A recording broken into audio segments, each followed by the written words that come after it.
লখনৌ কেন, তুমি কলকাতা ৭৭ সালে ফেরত এলে, এই 6 বছরে নিশ্চয়ই কলকাতায় যাতায়াত অনেকবারই হয়েছে, আমি ধরে নিচ্ছি। না, খুব বেশিবার হয়নি। ছুটি, দুর্গাপুজোর ছুটিতে আসতেন। হ্যাঁ, তো বছরে একবার করে আসতে, তার মানে এই নয় যে তুমি যখন আসছো চোখের সামনে অনেক কিছু বদলে গেছে। কিন্তু এই যে তুমি আসছো 71 বা 72-এ গিয়ে আবার 77-এ ফেরত আসছো, কলকাতা শহরে তোমার তখন কি কি তোমার চেঞ্জ কি কি তোমার চোখে পড়লো? মানে এর মধ্যে 2-3টে যে ঘটনা বলে রাখা ভালো, যদি তুমি পলিটিক্যালি খুব ইনভলভ না হলেও 71 থেকে 77 কিন্তু অনেক কিছু ঘটে যাচ্ছে পশ্চিমবঙ্গে, ভারতবর্ষের ইতিহাসে সবসময়তেই ঘটছে। পশ্চিমবঙ্গে গভর্নমেন্ট চেঞ্জ হচ্ছে, এই আসছে সেই আসছে, যুক্তফ্রন্ট আসছে, পলিটিক্যাল টার্ময়েল একটা হয়েছে, এদিকে ওদিকে এমার্জেন্সি ছিল, অ্যান ত্যান। এটা কিন্তু 70-এর দশকটা কিন্তু খুবই ভারতবর্ষের এতে খুবই একটা রাজনৈতিক মহলে একটা বেশ ব্যাপার আর ওই যে তার মধ্যে একটা মধ্যবিত্ত পরিবার যে চাকরিজীবী, চাকরির সন্তানের প্রবাসী ছিল, সন্তান মানুষ করছিল এবং সামাও বিভিন্ন কারণেই আবার কলকাতায় ফিরলে তোমার কোনো প্রভাব, তোমার দেখে মনে হলো এটা কি হলো সেইটা কি হলো, নাকি তুমি ফিরে এসেই কোথায় বাড়ি ভাড়া নিলে, আবার কি কি শুরু করলো, তোমার কি মনে আছে? কলকাতায় ফিরে এসে দেখো, এমনি যে অবস্থায় কলকাতাকে ছেড়ে গিয়েছিলাম, কারণ আমি যদি 71 সালে যাই তখন কিন্তু নকশাল মুভমেন্ট শুরু হয়ে গেছে। তখন এই খুন খারাপের গল্প শুনতাম সব কিছু, কিন্তু যেহেতু আমি রাজনীতিতে কোনোদিনই আমার খুব একটা আগ্রহ ছিল না, আমি ওটা যে খবর হিসেবেই দেখতাম, বুঝতাম এটা অবক্ষয়, কিন্তু আমার তো কোনো রোল নেই তাতে। আমি তো রাজনীতিতে আমি নিজে ইনভলভ নই, আগ্রহ নেই, খারাপ লাগতো। কারণ আমার চিন্তা ভাবনা হয় অন্য জগতের মানুষ। আমি নিজের কাজটা ভালোবাসতাম। চাকরিটা কিন্তু চাকরির জন্য করতাম না, ওটা যেন আমার একটা জীবনের ধর্ম হয়ে গিয়েছিল। ওইসব নিয়ে পড়াশোনা, ওইসব নিয়ে কাজকর্ম, এই সমস্ত থাকতো। সমাজের পরিবর্তনগুলো তো ঠিক ওইভাবে আমি দেখতাম না। আমার চোখে যেটা পড়তো যে আমার আশেপাশে যারা আছে তাদের ব্যবহারের মধ্যে কি পরিবর্তন, লখনৌর লোকের ব্যবহারের মধ্যে কি পরিবর্তন, কি ছিল, বা এখানকার লোকের কি, এটা বুঝতাম। একটা জিনিস বুঝতাম যে লখনৌর লোকেরা কলকাতার লোকেদের থেকে সাধারণভাবে অনেক উদার। এটা কিন্তু চোখে পড়ার মতো হতো, অনেক উদার, অনেক মিষ্টভাষী লখনৌ লোকেরা, তাজিব, অনেক মিষ্টভাষী। মানে যারা লখনৌ তেহজিব বলা হয়, সেই তাজিবটা অনেক বেটার। এবং আমরা শুধু নয়, আমি, আমার স্ত্রী, আমার ছেলে মেয়ে কিন্তু ওটা একটা অভ্যাসের মধ্যে শিখেছিল। আমরা ওই ধারায় কিন্তু আমরা লোকের সঙ্গে কথা বলতাম, ব্যবহার করতাম। আমাদের ব্যবহারে একটা পরিবর্তন এসেছিল। উগ্রতা আমাদের ব্যবহারে একেবারেই ছিল না, এবং আমার ছেলে মেয়েদের মধ্যে আজকেও নেই। আমি এটা কাউন্টার করতে পারি অন্যভাবে, খোঁচানোর জন্যে। বলো। এটা খোঁচানোর জন্যেই যে এটা অদ্ভুতভাবে দেখা যায় যে 1947 সালেরও যে স্বাধীনতা আন্দোলনের কথা আমরা বলি, লোকে ভাবে যে সবাই মিলে খুব লাফিয়ে পড়েছিল স্বাধীনতা করে। অ্যাকচুয়ালি ঘটনাটা তা নয়। কিছু মানুষ, মুষ্টিমেয় মানুষই যে কোনো বিপ্লবে সবসময় অংশগ্রহণ করে, একদম তাই। জনসাধারণ কিন্তু খুব হয় না। ওই মুষ্টিমেয় মানুষ যেটা বিপ্লবে যেটা অংশগ্রহণ করে তার জন্যই চেঞ্জ আসে। একটা নীরব সমর্থন থাকতে পারে, কিন্তু তারা যে লাফিয়ে পড়ে জীবনে, চলো আমি পড়ি, সেটা নয়। এটার একটা কারণ হচ্ছে প্রত্যেকেই নিজের জীবনকে ভালোবাসে, দৈনন্দিন একটা হতে পারে একটা জীবনযাপন, একটু গা বাঁচিয়ে চলাও হতে পারে, যেভাবেই দেখো না কেন। আর কোথাও একটা, যে কোনো মানুষের, আমার মধ্যেও আছে, তোমার মধ্যেও ছিল, সবার মধ্যেই আছে, একটা ব্যক্তি স্বার্থপরতা কাজ করে। মানে আমি আমি আমি আমার পরিবার, মানে আমার সন্তান যেন থাকে দুধে ভাতে, ওই যে পরিকাঠামোটা, ওর মধ্যেই আমরা একটু মানে থাকতে ভালোবাসি। এটা খারাপ ভালোর কথা বলছি না। যে বিপ্লবী হয়, যার বিপ্লবী মানসিকতা হয়, বা যে ঝাঁপিয়ে পড়ে, তার যে গল্পটা, আর একটা সাধারণ মধ্যবিত্ত, যাকে বলে ছাপোষা মানুষের মানসিকতা, বোধহয় এটাই একটা বড় ডিফারেন্স। গা বাঁচিয়ে চলা। গা বাঁচিয়ে মানে গড্ডলিকা প্রবাহে গা বসাচ্ছি, কিন্তু আমি নিজেরটা, এটা এখনো একই, আমার জন্য একই।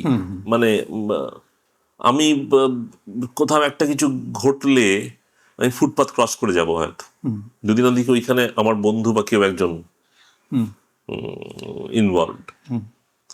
তার মানে অ্যাকচুয়ালি আমরা যদি দেখি সে অর্থে দেশ বা দশের কথা আমরা যতই বলি, মুষ্টিমেয় কিছু লোকই কিন্তু সমস্ত মুভমেন্ট বলো বা চেঞ্জ বলো তার জন্য দায়ী হন। চিরকালটাই। তুমি যতগুলো বিপ্লবের ইতিহাস দেখবে, শুধু আমাদের দেশে নয়, সারা পৃথিবীতেই এগিয়ে যাচ্ছে কিন্তু মুষ্টিমেয় লোক।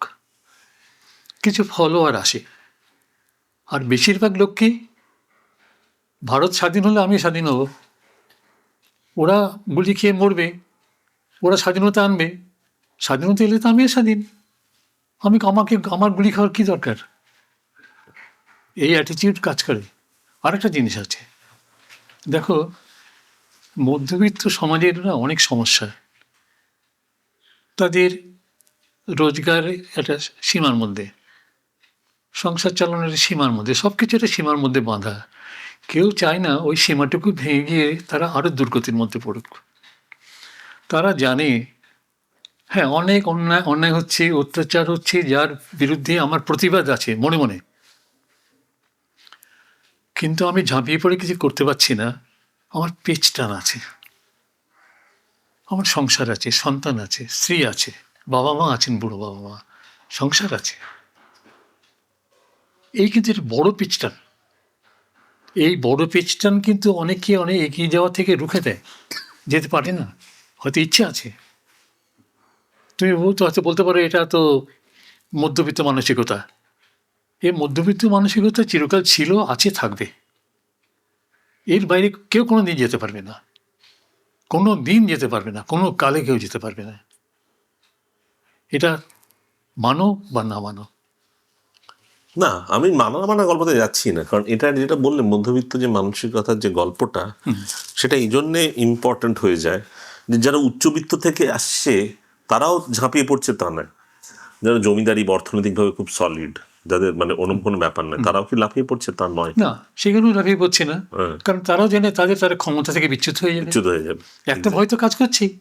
আসল কথাটা হলো আমরা একটা কমফর্ট জোনে থাকি, একদম। আমরা সেই কমফর্ট জোন থেকে বেরোবো না। সাধারণ মানুষ সব সময় শান্তিকামী, হ্যাঁ, কেউ ঝামেলার মধ্যে যেতে চায় না, সবাই ওটাকে এড়িয়ে যেতে চায়। তুমি যেটা বললে না, রাস্তা দিকে যদি দেখলাম যে আমার বন্ধু যদি ইনভলভ না থাকে তাহলে আমি এগোবো না, বন্ধু হলেও এগোবো না, এই মানসিকতা কিন্তু এখন এসছে। বন্ধু কি কারণে যে ওখানে ওই অবস্থার মধ্যে পড়েছে আমি তো জানি না। আমি যে তার পাশে গিয়ে তার যে আমি সাহায্যের হাত বাড়াবো, সেটা আমার বোকামি হবে না ঠিক হবে আমি জানি না, তার কোনো অপরাধ আছে কিনা জানি না। কাজে বন্ধু হলেই যে আমি বন্ধু প্রীতি দেখিয়ে আমি এগিয়ে যাব, না জেনে বিপদের মধ্যে ঝাঁপিয়ে পড়ব, নিজেকে বিপদগ্রস্ত করব, এই রিস্ক কেউ নেবে না। তুমি 77-এ লখনৌর পাটচু করলে, কলকাতায় এলে, কলকাতায় এসে তোমার যেটা প্রথম দেখলে তোমার চোখে পড়লো সেটা হচ্ছে গত 5-6 বছরে তুমি যে, আমার উচ্চারণ তো ভালো নয়, তেহজিব বা যে ভদ্রতা, যে লখনৌয়ের মানুষের উদারতা তুমি অভ্যস্ত হয়েছিলে, তোমার এতদিন পর কলকাতায় ফিরে এসে তোমার সেটা চোখে পড়লো, যে কেমন একটা উদ্ধত্ত পুরো মানুষের মধ্যে একটা জীবনযাত্রা। তো এখানে তুমি বাড়ি ভাড়া নিলে এবং এখানে তুমি কস্ট অফ লিভিং যেটাকে বলে, সেটা তোমার কি মনে পড়লো চেঞ্জ হয়েছে বা কি কি কি চেঞ্জ? না, খুব একটা চেঞ্জ হয়নি, খুব একটা চেঞ্জ হয়নি। আমার ব্যাপারে যে বাড়ি ভাড়াটা বেশি হলো, কিন্তু সংসারের খরচা চালানো, খাবার দাবার এসবগুলো একই রকম মোটামুটি যা ছিল আর কি। 6-7 বছর আগে সামান্য ডিফারেন্স হয়েছে, খুব একটা বেশি কিছু নয়। তার মানে তখন মূল্যবৃদ্ধিটা ওইভাবে না, ওইভাবে মূল্যবৃদ্ধিটা জীবনে ছায়া ফেলেনি। হ্যাঁ, তখনও পারেনি। তখনও করেনি। একটা কি, প্রথমত আমি একটা মানসিক শান্তি পেয়েছিলাম একটি মাত্র কারণে, সেটা হচ্ছে লখনৌতে আমার স্ত্রী যে একাকিত্বে ভুগত, যে আমি বাড়ির বাইরে থাকি, দুটো বাচ্চাকে নিয়ে মানুষ করানো, তাদের অসুখ বিসুখ, লেখাপড়া সব কিছুই দেখতে হতো তাকে একা। তার যে এই কষ্টের লাঘবটা করতে পেরেছি আমি, এটার জন্য আমার একটা মনে একটা সান্ত্বনা ছিল যে যাক, ওই বিপদটা তো নেই এখন। তো চাকরি করছি, ফার্দার প্রমোশন হলো, পুরো ইস্টার্ন রিজনে চার্জে গেলাম আমি। ওয়েস্টবেঙ্গল, আসাম, বিহার, উড়িষ্যা এই সমস্ত দেখতে হতো। এটা ভালো পজিশন, ভালো টাকা সবই ছিল। এই সময় আমার জীবনে একটা পরিবর্তন এলো এবং সেটা খুব শুভ হয়নি। সেটা হচ্ছে আমাকে কয়েকজন আত্মীয়র মধ্যেই তারা আমাকে বুদ্ধি দিলেন যে আমরা একটা ম্যানুফ্যাকচারিং কোম্পানি করব। তুমি তো সব কিছুই জানো, সেলসের ব্যাপারটা সব কিছু জানো, যে মার্কেটিং অর্গানাইজ করা এই সমস্তগুলো তুমি পারবে, তো এসো আমরা একটা কোম্পানি করি। তো আমার স্ত্রীর আপত্তি ছিল, এমনকি আমার সন্তানেরও আপত্তি ছিল, ছেলের শুভর। কিন্তু আমার মাথায় ঢুকলো যে ওটা করলে আরও ওপরে ওঠা যাবে, বা আরও ওপর মানে আরও রোজগার বাড়বে, এই ভাবলাম ইন্ডাস্ট্রিয়ালিস্ট হব। তো আমি একটা কোম্পানি করলাম চাকরি ছেড়ে দিয়ে। কিন্তু যদি একেবারে অথই জলে না পড়তে হয়, এটা কোন সাল? এটা 81। সেই জন্যে আমি 80 সালে রানাঘাটে একটা ওষুধেরই একটা ডিস্ট্রিবিউশন বিজনেস শুরু করেছিলাম আমি আমার ছোট ভাইয়ের সঙ্গে। টাকা পয়সা সব আমার, সমস্ত কিছুই আমার, ও দেখাশোনা করবে। 50% প্রফিটের অংশীদার করে নিয়ে ডিড লেখা হলো, করে আমার ব্যবসা চালু হলো এবং সেটা খুব ভালো লাভ দিচ্ছিল। তা আমি দেখলাম যে আমি চাকরি ছাড়লে প্রাথমিকভাবে যদি আমার টাকার অভাব হওয়ার কথা, সেটা হবে না। সংসার চালানোর জন্য যেটা আমার দরকার সেটা আমার ওখান থেকে এসে যাবে।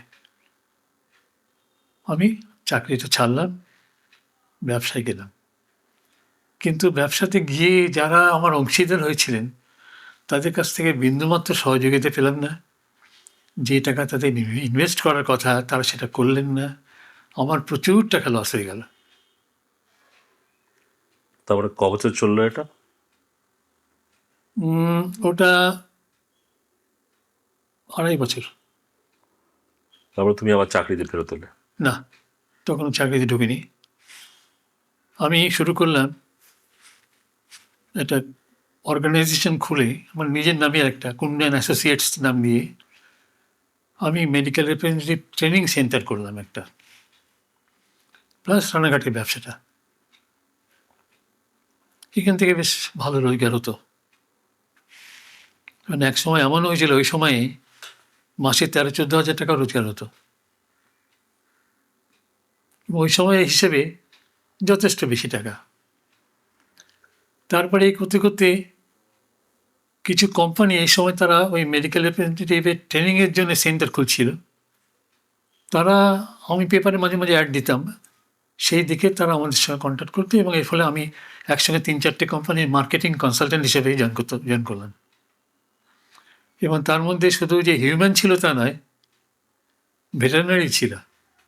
মানে তারা ভেটেরিনারি প্রোডাক্ট ম্যানুফ্যাকচার করতেন। তো তাদের রিপ্রেজেন্টেটিভ, ম্যানেজার, তাদের সেলস কীভাবে হবে, যে টেকনিক, এই সমস্তগুলো, সেগুলো আমি করতাম। তো ভালোই চলছিল এইভাবে, ব্যাস এইভাবেই চলছিল এবং শেষ দিন পর্যন্ত চালিয়েছি। তার মানে তারপরে 81 সালে যে চাকরি ছেড়ে বেরিয়ে নিজে শুরু করলে, তুমি তারপরে চাকরিতে ফেরোনি? না, না, তারপরে ফিরেছি। না, ফিরিনি বললে ভুল হবে। সেটা আবার কি হলো, যখন আমি রানাঘাটের ব্যবসাটা চলছে প্লাস আমি এই কনসালটেন্সি করছি, তখনও আমি বাঙ্গুড়িই থাকি, বাঙ্গুড়ি এভিনিউয়ে থাকি। আমি ফ্ল্যাট নিয়েছিলাম এসে বাঙ্গুড়ি এভিনিউয়ে, মানে লখনৌ থেকে এসে বাঙ্গুড়ি এভিনিউয়ে ফ্ল্যাট নিয়েছিলাম। তো তখন একবার আমি যে কোম্পানিতে আগে ছিলাম সেই কোম্পানির ম্যানেজার, তিনি অন্য একটা কোম্পানি জয়েন করেছিলেন। করে উনি ভালো ইস্টার্ন রিজনের জন্য রিজনাল ম্যানেজার খুঁজছিলেন। তো যেহেতু উনি আমার জানতেন, আমার কাজকর্ম সম্বন্ধে জানতেন, উনি একদিন বাংলা ইভিনে আমাদের ফ্ল্যাটে এলেন, এসে আমাকে অফার করলেন। আমার তো বলেছি যে আমি 2টো ন্যাশনাল কোম্পানির কাজ করেছি উইদাউট এনি ইন্টারভিউ। তারা নিজেরাই আমাকে ডেকে নিয়েছে জয়েন করানোর জন্যে। তো আমি ওখানে জয়েন করলাম। ওখানেই 2 বছর মতো করেছিলাম।